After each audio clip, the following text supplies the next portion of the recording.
5 August বৈষম্য বিরোধী ছাত্র আন্দোলনের মার্চ টু ঢাকা কর্মসূচি ঠেকাতে রাজধানীর চানখারপুল মোড়ে অবস্থান নেয় পুলিশ সদস্যরা। শেখ হাসিনার পতনের আগ মুহূর্তে অন্যদের পাশাপাশি এপিবিএনের সদস্য সুজন ছাত্র জনতার উপর একের পর এক গুলি ছুটতে থাকে। কখনো হাঁটুর উপর ভর করে ছাত্র জনতাকে লক্ষ্য করে গুলি করতে থাকে সুজন।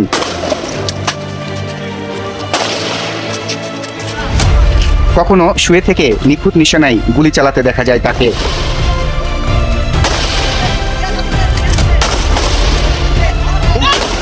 এ সময় গুলিবিদ্ধদের ঢাকা মেডিকেলে নিতে দেখা যায় আন্দোলনকারীদের।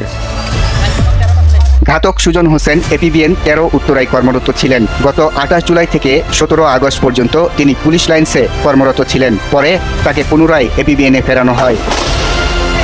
বৃহস্পতিবার রাতে মোহাম্মদ সুজন হোসেনকে রাজধানী থেকে গ্রেপ্তার করা হয়। গ্রেপ্তার সুজন হোসেন ঢাকা জেলার ধামরাই থানার ইন্দ্রা গ্রামের মৃত আমাজউদ্দিনের ছেলে বলে জানা গেছে।